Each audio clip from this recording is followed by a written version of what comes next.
We all know a guy who cares more about seeming like the manliest man than his own personal safety.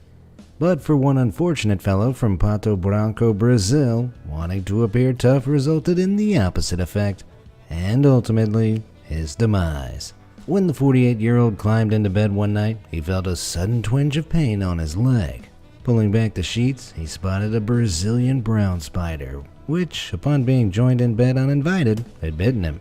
These little critters might not look as scary as some of our planet's other arachnids, but their venom packs a seriously painful punch. If left untreated, Brazilian brown spider bites can lead to infections and serious health problems. For this man, though, despite the intense pain, the other symptoms weren't so obvious.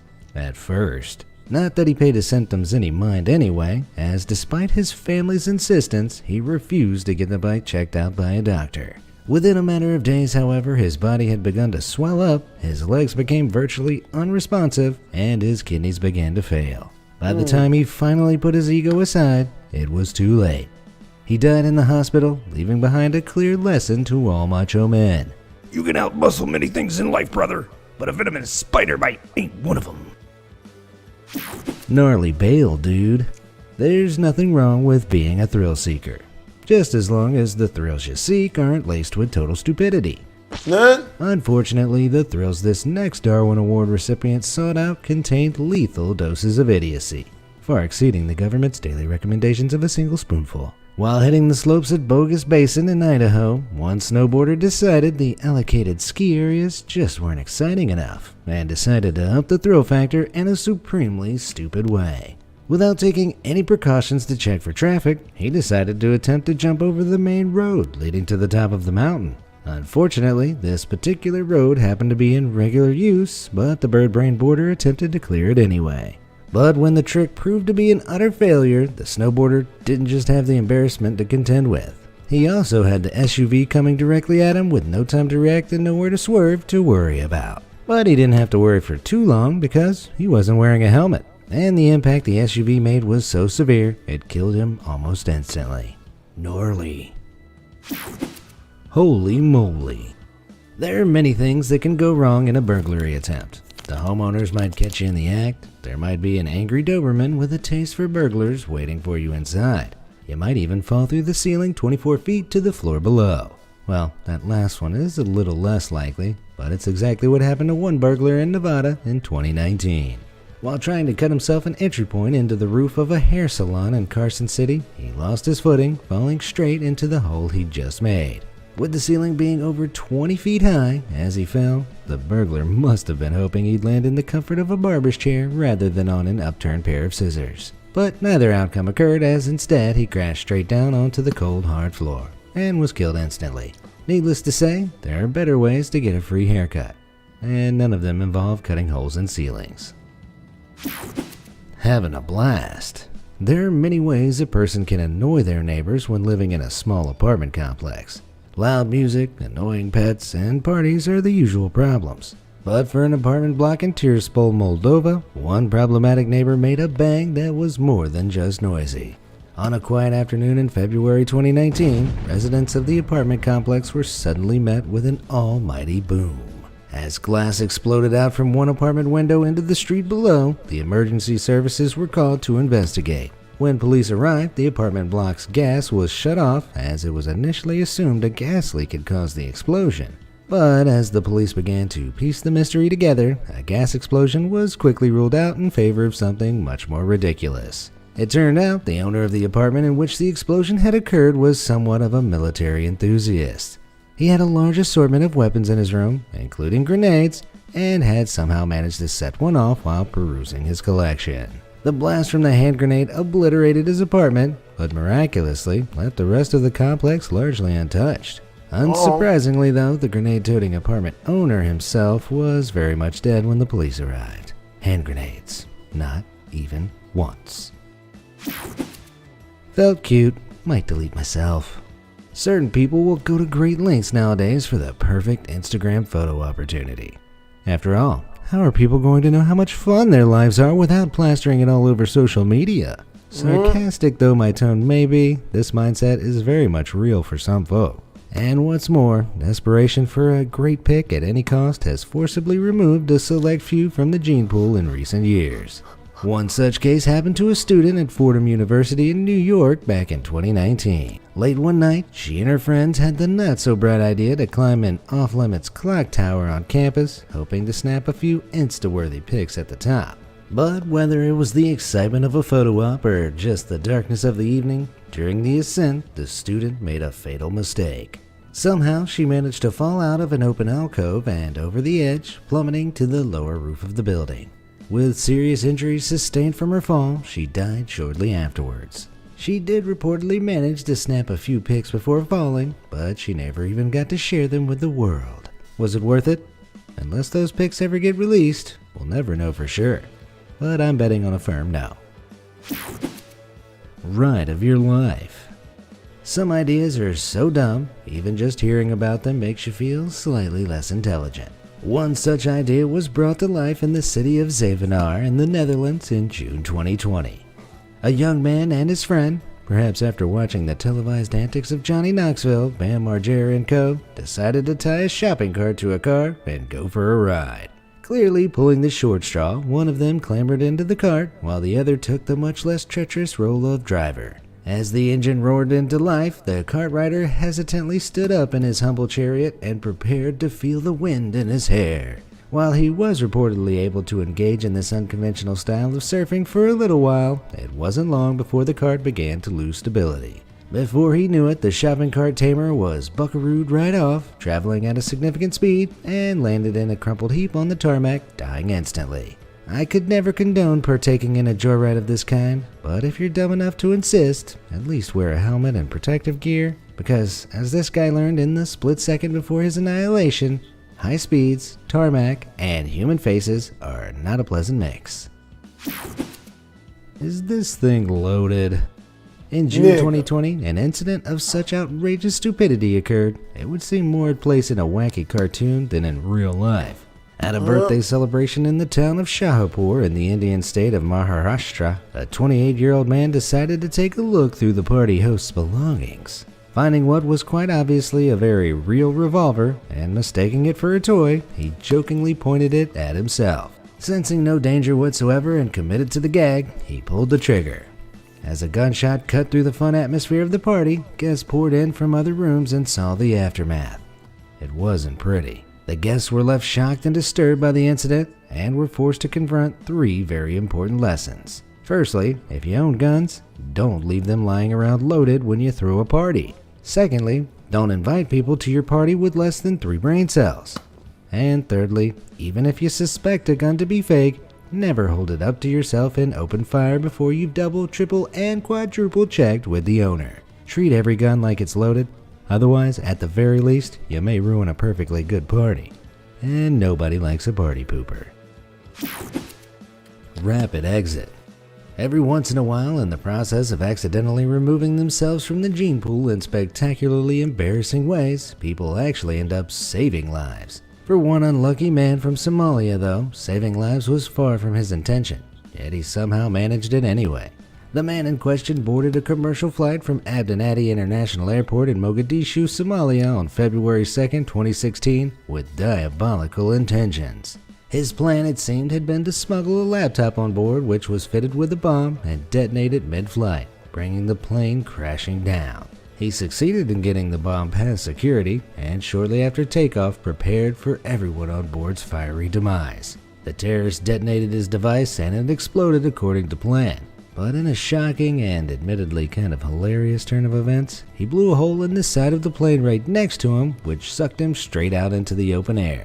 While a couple of other people were injured, no passengers died, and the plane turned around and landed safely back at the airport. All the while, the world's unluckiest terrorist was treated to a nice flight of his own, straight down to the ground at terminal velocity. What was left of him was later scraped off the road near Mogadishu in about as dignified an ending as he deserved. Hammer time! When in doubt, hit it with a hammer. That's the approach one man from the commune of Boltati in Romania seemed to take to life. At least it's the approach he took when investigating a mysterious metal object he found while exploring the fields near his home. As you can hopefully understand, a hammer is far from the perfect investigative tool for such a purpose. But unfortunately, not everyone is fortunate to have the baseline level of common sense you and I take for granted. The metal object in question was a rusty cylinder that looked something like this, which even at first glance should have begun to ring a few alarm bells in his head. But those alarm bells remained silent, and the air was soon filled with other noises instead. First, the sound of metal on metal, as he took the object back to his home workshop and gave it an investigatory whack with his hammer. Then, the sound of an explosion, because the object he'd found and proceeded to hammer was a very old, but still very much active, bombshell from a past battle on Romanian soil. With all the grace and decorum of someone trying to tie their shoes with a jackhammer, the man was blown to smithereens in the most literal sense of the phrase. He wasn't a bright spark in life, but he certainly was in death. Light refreshment. What's your favorite food? Pizza? Pasta? Sushi? Barbecue. Feel free to share yours down in the comments below, but whatever yours is, I'm sure you take great pleasure in eating it. And why wouldn't you? Food is great, but it's more than that. It's essential for our continued survival. Most people never forget this fact of life, but one Swiss woman chose to, well, simply ignore it when she ventured forth on an incredibly questionable spiritual journey back in 2011. After watching a documentary about an Indian guru who allegedly survived for 70 years consuming no food, living off sunlight alone, the woman decided to try her hand at the challenge. Now, you might be thinking, but what if the documentary was lying? And you'd be right to do so, because that tale was almost certainly little more than a myth. Or at the very least, an exaggeration, as the whole idea goes against every shred of evidence biological science presents us with. But what does science matter when you have faith, right? Well, that's the viewpoint this woman adopted, and she decided to stop eating and drinking altogether. When that proved too tough, she began drinking water again, but continued to resist food. After a few weeks of the practice, she was found in her apartment, dead of starvation. It shouldn't need to be said, but no matter how much you believe otherwise, the human body needs food to keep living. Once your body runs out of food, it begins digesting itself. Eventually, this stops the vital organs from functioning, and death soon follows. If there's a legitimate way to get around it, the scientific world is yet to see compelling evidence of it. One thing that is certain, though, is that this Swiss woman's death was a failed attempt to make a somewhat pointless statement. But anyway, is anyone else feeling hungry all of a sudden? Big Bad Birdie.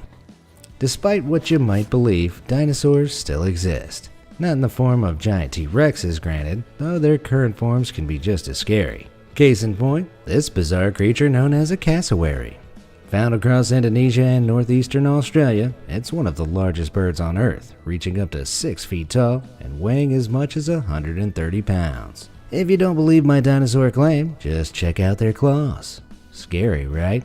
Well, it's those 4-inch long claws that make up the focal point of this next tale of one man's unfortunate, yet avoidable, demise. While cassowaries are certainly fascinating to look at, they're known for being incredibly territorial. This is something one Florida man should have been aware of, considering he bred them on his property near Gainesville. But for reasons unknown, one day the breeder let his guard down while walking in the enclosure housing one of his cassowaries. In a stroke of misfortune, he fell, and seeing an opportunity to attack, the cassowary leapt forth with those dagger-like claws. Had the breeder been smart like this guy, he would have taken something into the enclosure to put between the bird and himself in the event of an attack. Anything to absorb some of the powerful kick's impact, and most importantly, keep those claws away from his vulnerable body would have made all the difference. But unfortunately, that wasn't the case. The bird overpowered the unlucky breeder and kicked him to death. It's certainly a tragedy and proves that around dangerous animals, letting your guard down even once can be a death sentence. While on the other hand, I would argue that killed by a living dinosaur is a pretty cool thing to have on your gravestone. I'll give him that. Digging an early grave. You don't need to look far on the internet to see examples of people with dangerous jobs throwing all safety measures to the wind. Like this guy, who successfully completed his digging unharmed in spite of his very unstable-looking DIY support beams. Or this genius, whose choice of propping tools are one sudden movement away from crumbling like breadsticks, with a side of crushed human for dipping. Not everyone is so lucky, however, and it turns out the most dangerous type of support beam is none at all. That was precisely the construction style chosen by one man in 2018 when he decided to dig a tunnel into a sand dune at a beach in St. Augustine, Florida. He wormed his way several feet into the side of the sand dune and seemed to be having fun, until his unsupported makeshift tunnel suddenly collapsed on him. The collapse covered him in several feet of sand, suffocating him, and the sudden shock triggered a fatal heart attack, finishing him off. And that, folks, is why even these types of support beams are better than none at all when it comes to digging yourself out of, or into, trouble. Reptile road trip. No matter how many people fall victim to agonizing and often fatal bites, people just don't seem to get the message to not mess with snakes. Like the bizarre Indian trend of snapping selfies with cobras, or this Florida man whose decision to kiss a venomous water moccasin temporarily turned his face into a marshmallow. But even those folks are basically Einstein-level geniuses compared to one man from the Kuala Lumpur district of Malaysia who took a wild python for a motorcycle ride in January 2018. What? Having passed the 11-foot-long reptile on his return from work, he grabbed a pair of gloves and a sickle from home before returning to catch it. While his motivations for doing so remain unclear, he picked up the snake, holding it by its head to avoid being bitten, and hopped back on his motorbike.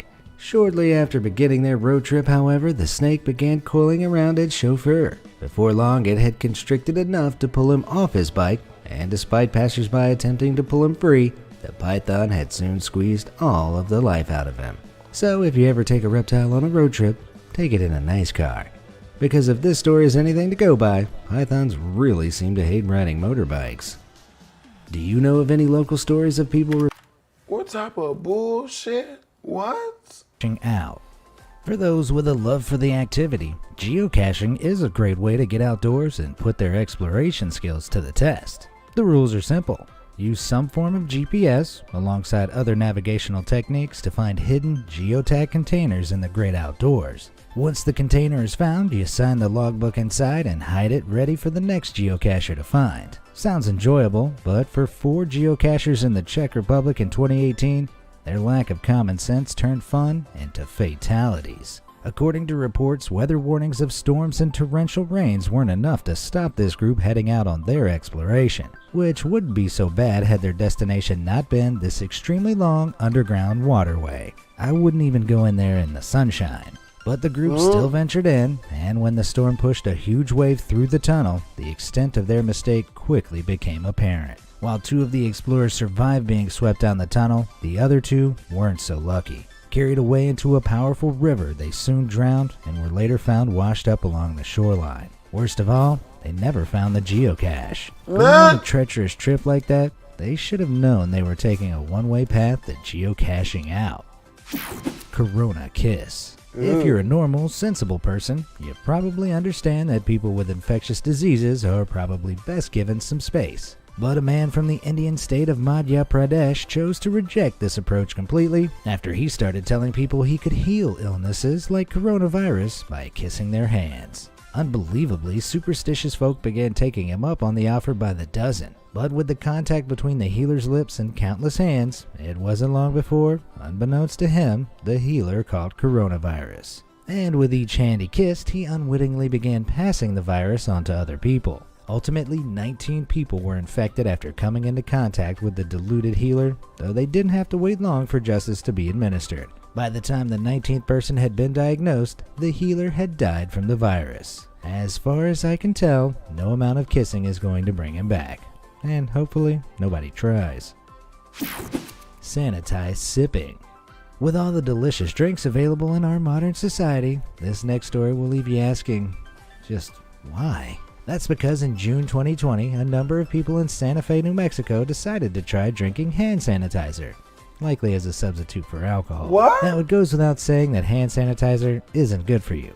But unlike most sanitizers, this particular brand happened to contain methanol, a highly toxic substance. Out of the individuals who were found to have consumed the sanitizer, 1 was left permanently blinded by methanol poisoning, 3 were in critical condition, and 3 more died almost immediately. So unless you want an agonizingly painful death where your insides feel like they're on fire, opt for a tequila shot, not a sanitizer slammer.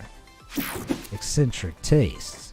Ridiculous deaths are nothing new for humans, Indeed, the ability to die in a ridiculous manner seems to go beyond any particular era. This is proven by the story of one man who died on July 14, 1908 in Goldfield, Nevada. The man, whose name remains unknown, was found dead in the street next to an empty tub of library paste. This was a type of glue-like adhesive used to bind paper and was mostly made of water and flour. Apparently being unable or unwilling to acquire an alternative food source, he tucked into the paste, eating most of it. Unfortunately though, the batch that this fellow had fished out of a trash can appeared to have turned bad, or possibly even solidified in his body while he ate it. Not that it's advisable to consume library paste in the first place, but this guy's meal choice ultimately cost him his life. His unusual demise is commemorated in a gravestone referred to by Goldfield's locals as the Paste Eater's Grave. While truthfully the guy was probably just super hungry, it doesn't change the fact that this is one seriously embarrassing way to be memorialized. Needing to vent. When the staff at 17th Street Market in Delhi in Knoxville, Tennessee opened up shop one morning in June 2019, they expected a day like any other. However, when they turned the in-store stove on, ready for the day's hot food, they never expected the screaming that began coming from inside the building's ventilation duct. When police arrived soon after, they were able to figure out who the source of the screams were. It turned out a heavily intoxicated man had climbed onto the store's roof the night before and attempted to climb down the vent and into the store. But horrifyingly, the vent proved to be too small to fit through and he became thoroughly wedged. When the morning crew came into work and started the cooker, the heat transferred up the vent, making the metal walls incredibly hot. By the time the police pulled him out, he was already badly burnt and unconscious, and he expired in the hospital a few days later. Whatever's waiting for him on the other side, at least it can't be much worse than the way he went out. Spray paint pariah. You don't have to be smart to be a criminal, but it certainly helps if you're planning to stay alive for a while. But smarts were not the strong suit of a man from South Carolina who robbed a Sprint phone shop back in 2009. Moments before the robbery took place, the man spray painted the entirety of his face in an attempt at a disguise. Naturally, there's a reason robbers tend to favor balaclavas and masks over this unique approach. Neither of those two other options are lethal to breathe in. And while the burglary itself went off without a hitch, the spray-painted robber began having trouble breathing once it was over. Before long, he was dead, having been choked out by the noxious paint fumes. You'd think it'd be obvious, but if you're getting your robbery fashion tips from this guy, you're asking for trouble. Final trick. If you ever find yourself inclined to make the claim that you're immortal, you should think twice before attempting to prove it. If you don't, you might end up like one psychic medium from Chiang Mai, Thailand. His downfall came during an attempt to carry out so-called proof that he couldn't be killed by plunging a sword into his chest. It transpired that he'd performed this supposedly supernatural feat a number of times before and had made it out alive. But that was only because he was actually a big phony and used swords that were designed to break on impact, making it appear like his skin couldn't be pierced. But when he tried the trick again in April 2017, the weapon failed to break and instead penetrated straight into his chest. Unsurprisingly, the human body doesn't tend to appreciate that sort of thing, and he died shortly after in the hospital, making both his fakery and stupidity public all at once. But at least he didn't have to face the embarrassment, I guess. Fashion no-no. Now, it should obviously be commonly accepted that women can wear whatever makes them feel good. But for one Taiwanese woman in 2019, a slightly more practical outfit would undoubtedly have led to a different outcome than the one she met. Known online as the Bikini Hiker, the 36-year-old made a name for herself hiking mountains around Taiwan wearing only bikinis. While her outfits may have been great for the beach, they don't offer the protection of standard climbing clothes, something the Bikini Hiker learned the hard way on several occasions. But the grazes to her legs she sustained after a tumble in 2018 were nothing compared to the fall she took in January the next year. Hiking alone in Yushan National Park in the snowy coldness of winter, she fell down a ravine and was unable to climb out. She called for help on her satellite phone, but poor weather caused delays in the rescue, and by the time help arrived, she was frozen to death. It goes to show, if you want to get online attention, try to avoid doing something with a high risk of becoming a human ice cube, unless you're the real ice cube, of course. No stealing. When some people leave this mortal coil, they leave behind a mystery so bizarre, it truly does seem stranger than fiction. Like when a resident of Calhoun County, Alabama, spotted a skull in their front yard in 2019. Initially, it was unclear where it had come from, until a burnt to a crisp headless body was found at the bottom of a utility pole, badly decomposed a fifth of a mile away. Though initially baffled, the police soon put the puzzle pieces together, revealing the utterly crazy truth. The man had been attempting to illegally wire up his home to the street's electricity to get it for free. Unfortunately, though, he didn't seem to have the first clue what he was doing, nor did he understand how dangerous playing around with power lines was. At some point during the attempt, the man made contact with the live wire, shocking himself to death. But how did his head end up so far down the road? Here's the weirdest part of all. The neighbor who discovered the skull claimed his dog has dragged it there, apparently having torn it from the electricity-fried body. Pretty shocking, right? Pain for fame. In the world of online entertainment, it takes a lot of work to make great content and get it seen by as many people as possible. Trust me, I know. And sometimes you have to take risks to reap the rewards. But one Spanish YouTuber tried to reach too high too soon by taking a risk that most definitely didn't pay off.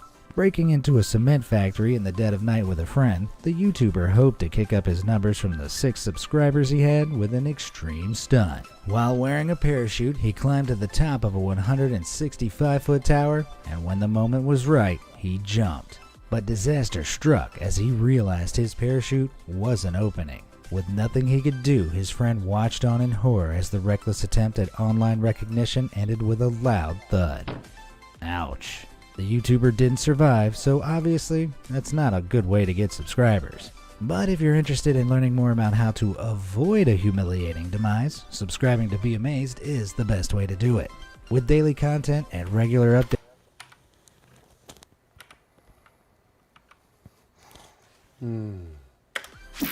Sting operation.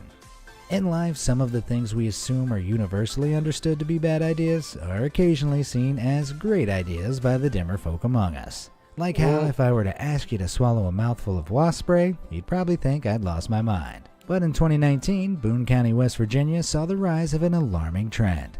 People had begun using wasp spray as an intoxicant, and it turned out to be about as safe as you'd expect. While some reports emerged of milder symptoms after use, including extreme swelling and redness of the hands and feet, as well as erratic behavior, other cases were more serious. 3 people died after the harmful spray triggered allergic reactions following repeated usages, proving to whoever was too dumb to see it before.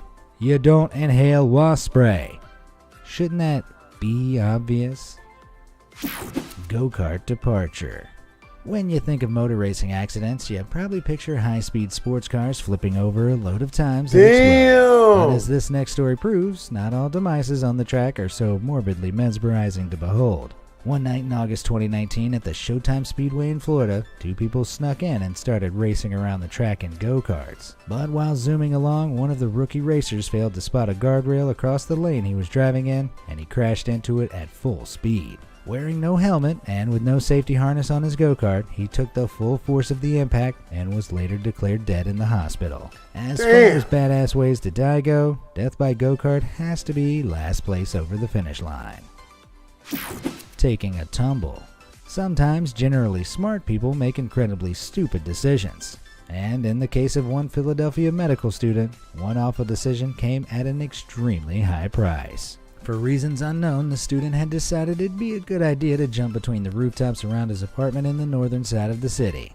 But after several successful jumps, his luck ran out. On his final leap, he came up short and fell 2 stories to the ground below. Though the fall might have seemed survivable from afar, he hit his head on the way down, which proved fatal almost immediately. The unfortunate incident provides an important lesson.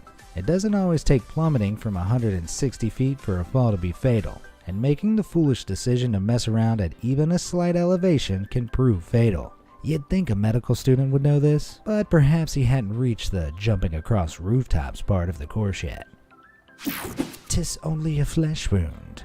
Some people love to live life on the edge, like these guys, who captured themselves performing a practice known as car skiing, whereby a car turns sharply at speed, allowing it to drive on 2 wheels. 2 of them even made the brazenly stupid decision to lie in the road during the stunt. While these fellows will likely meet a deadly end if they keep it up, their love of risk-taking hasn't caught up with them yet. But in August 2019, one Brazilian man's disastrously dumb, drunken risk-taking did indeed catch up to him. When he and his friends stumbled across an orange snake with white and black stripes, instead of heeding nature's natural color warning, they did the opposite. With the misplaced confidence only excessive drinking can afford, the man picked up the snake in his bare hands and waved it around, mocking the creature. Reportedly, this was normal behavior for the man, and something he'd often be seen doing after a few too many beverages. But the reptile would have the last laugh because it just so happened to be a coral snake, one of the most venomous species in the world. Eventually, it decided enough was enough and bit the man on the hand. At first, he laughed it off and continued to hold the snake, but mere moments later, he was on the ground fighting for his life as the venom made its way around his body. By the time he made it to the emergency room, it was already too late. I don't know what they taught this guy in school, but I can tell you one thing, first-hand experience is absolutely not the best way of learning about how snake venom works. Don't make a scene. For many people who have done bad things in their life, there's often a turning point at which they begin to seek redemption. On the other side of the coin, some people are total pieces of work right up until their final moments. Like one unpleasant man from Cornamont, France, whose drunken plan to hassle the customers and staff of a kebab restaurant one evening in May 2019 proved a fatal mistake. After shouting obscenities, insults, and threats at the people in the restaurant, he proceeded to punch through the front window, severely injuring himself in the process. His lacerations were so bad that within minutes he was on the floor, quickly growing pale. But even as his final moments of consciousness slowly faded away, he continued his barrage of verbal abuse of the people around him. Going out with a bang is a desire for many people, but I wonder how many hope that bang's followed by the smashing of glass and a dictionary's worth of swear words. French swear words at that. Sacre bleu. Weight problem. It's a very real fear for many people that one day they'll bend over and their pants will split from having gained too much weight, or that a chair will collapse when they sit on it. Of course, neither of those are necessarily fatal, but what one unfortunate Canadian tourist experienced in his final moments in Chiang Mai, Thailand can be described as true fatal embarrassment. Disaster struck for the Canadian when he attempted to ride a zipline across a forested creek. While the recommended max weight for zipliners at the spot was 275 pounds, the man reportedly weighed upwards of 300 pounds. It remains uncertain whether he disclosed his full weight or whether the organizers decided to turn a blind eye to his obesity. But regardless, the outcome proved a man of his size should never have been allowed to take the plunge. That's because the moment he leapt from the platform, the rope and safety locks pulled tight and immediately broke, sending him plummeting 160 feet into the forest below. As you can imagine, it was far from a soft landing and ultimately proved fatal. Of course, the accident wasn't entirely this man's fault. There was clearly some serious negligence on the part of the people running the zip line, but there's no denying, being obese enough to snap a harness and fall to your death is one of the most humiliating ends imaginable. Yeah. A dangerous mix. It doesn't take a genius to know that mixing flammable compounds together without understanding the effects is an outrageously dumb idea. But unfortunately, that realization never occurred for one man from New Zealand back in 2018. In an attempt to improve the efficiency of his metal welding setup, the man decided to try his hand at a little chemistry. Modifying a gas container, he attempted to mix oxygen with acetylene, a highly flammable gas. Usually, these two are kept in separate containers, though of course that doesn't keep them completely safe when there are fate tempters like this around. But in the case of the New Zealand welder, his DIY redesigned container meant that the usual measures for controlling gas flow and stopping too much oxygen being added were absent. This meant that when he attached a welding torch to the container and sparked her up, boom. In a flash, the shed he'd been working in was flattened to the ground and he was killed in the explosion.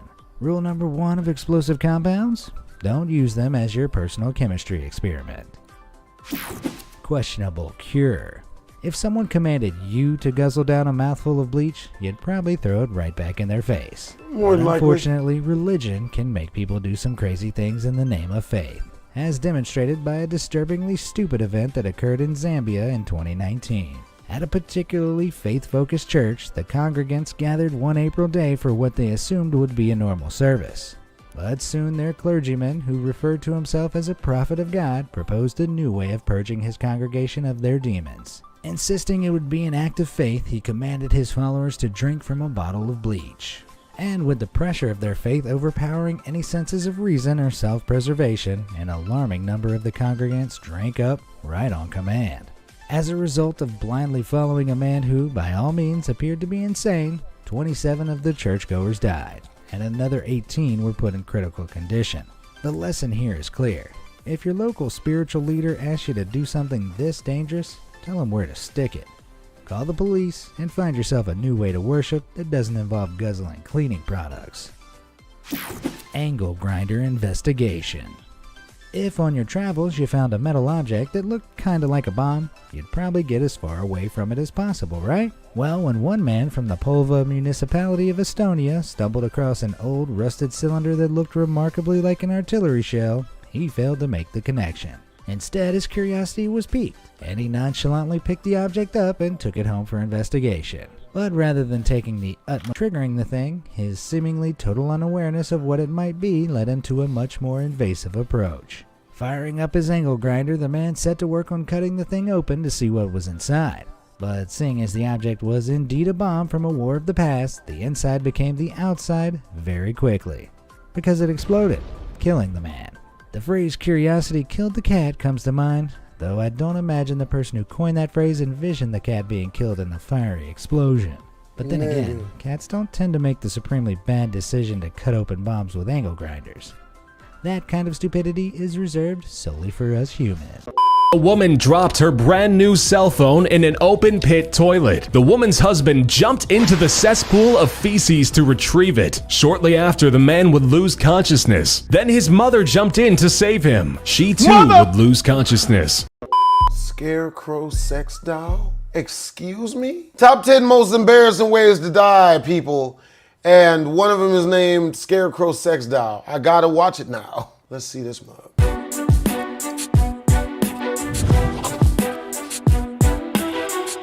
49-year-old Fagilio Mukhanetsenov from Kazan, Russia, was falsely declared dead by doctors while at the hospital. The family began praying for her soul by her bedside upon hearing the unfortunate news. Tragically enough, the woman had still been alive until she heard the prayers, which triggered a massive heart attack, this time killing her for good. The husband, Fagilio Mukhanetsenov, said her eyes fluttered and that she only lived for another 12 minutes. He plans to sue the hospital, which claims to be conducting an investigation as to how the incident came into passing.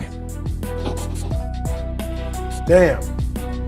An American tennis linesman, ironically dubbed Richard Dick Vitheim, suffered a fatal injury during a tennis match at the 1983 US Open. Tennis player Stefan Edberg sent a delinquent serve into the groin of Vitheim while he sat atop his chair officiating at the center line. The blow would knock him backward, out of his chair and onto the hard surface of the court, striking his head. Richard's family would sue the United States Tennis Association for $2.25 million. The Supreme Court would reach an opinion that the tennis ball had not been the immediate cause of death, but simply a factor leading into it, and awarded his estate a mere $165,000 instead. Damn. Jose Alberto, or rather the rotting remains of him, were discovered at his home in San Jose del Bacale in eastern Argentina, laying next to a scarecrow customized into a do-it-yourself sex doll, complete with a 6-inch strap-on dildo, lipstick, and long-haired wig. Police responded to a neighbor calling to complain of a foul... Why would it have long hair like a woman and a penis? What? nauseating smell emanating from Jose's house, where they discovered the 58-year-old shepherd lying dead next to the scarecrow. Stating there were no signs of violence, police think the man's heart gave out during the acts. Little is known of the man, as neighbors really only said he was a loner who didn't own so much as a mobile phone. Jose Luis Ochoa attended an illegal cockfight in Central California, and that is where he would die when police raided the event. The spectators fled upon arrival of the police, and during the commotion, Jose would receive a fatal wound. Not from the police, shockingly, but from a wound garnered by a knife strapped to the leg of a rooster. Upon searching the property, police would find 5 dead roosters amidst other evidence pointing to cockfighting, including the body of Jose. It is suspected that a delay in seeking medical attention for the wound could have been the key factor in his death. In 2014, when a woman dropped her brand new cell phone in an open pit toilet, the woman's husband jumped into the cesspool of feces to retrieve it. Shortly after, the man would lose consciousness. Then his mother jumped in to save him. She too would lose consciousness. The now panicking woman would try to jump in and save the two of them, but she as well would succumb to the noxious fumes found therein. Narrowly escaping death, the woman was ripped back to safety by two neighbors, who along with the woman would be treated for injuries. The husband and mother-in-law, though, would die of asphyxiation. Motherfucker, what? 1987. Type Paul of G. shit Thomas shit? was the co-owner of George Thomas & Sons Textile Company, a wool mill. Paul was operating the pinwheel dresser machine, which was used to spool the yarn to smaller spools, when he fell in and was rapidly covered by 800 yards of yarn. Paul suffocated in the mass before employees of the woolen mill found him. Employees stated that you couldn't even see the guy at all amidst all the yarn. This was presumed to be an accidental death, as no foul play was ever suspected. Sex with a horse. Kenneth Pinion, Oh, an boy. American Boeing engineer, died in 2005 from injuries resulting from anal sex with a horse. The sex act in question, videotaped by an anonymous friend, would display Pinion receiving anal intercourse from the horse, causing perforation of his colon. He was anonymously dropped off at the Enumclaw Community Hospital, where he would die while waiting in the emergency room. The story was reported by the Seattle Times and became one of the paper's most read stories of 2005. The death would prompt rapid response from Congress, as they would pass a bill prohibiting both sex with animals and the videotaping of the act. What? On March 24, 1975, Alex Mitchell would die laughing, literally, after watching Kung Fu Capers, an episode of The Goodies. It's said the reason he passed away was the combination of prolonged laughter, which lasted 25 minutes, and a rare heart rhythm disorder known as long QT syndrome, which triggers cardiac arrests during adrenaline rush or prolonged exertion. His death would be spoken of for years, becoming headline news in most of the papers of his time. He gave a tremendous belly laugh, slumped on the sofa, and died, according to his wife Nessie. She would later write a letter to the Goodies, thanking them for making her husband's last moments enjoyable. Oh! Records from Orkneyinga Saga, an ancient book, tell tale of Sigurd Eysteinsson, or Sigurd the Mighty, as he became to be called. He was the second Viking Earl of Orkney and leader in the Vikings' conquest of northern Scotland. Sigurd challenged an indigenous ruler, Malbrigte, the Bucktoothed, to a 40-man battle for control of his lands. Mael, unused to Viking custom, honored the challenge, bringing 40 of his best men to battle what would be 80 of Sigurd's. A slaughter would happen shortly thereafter, claiming Mael's head as a trophy and strapping it to his horse's saddle. Mael's severed head bites Sigurd in the leg as he rode. The resulting infection would claim his life before he could ride home.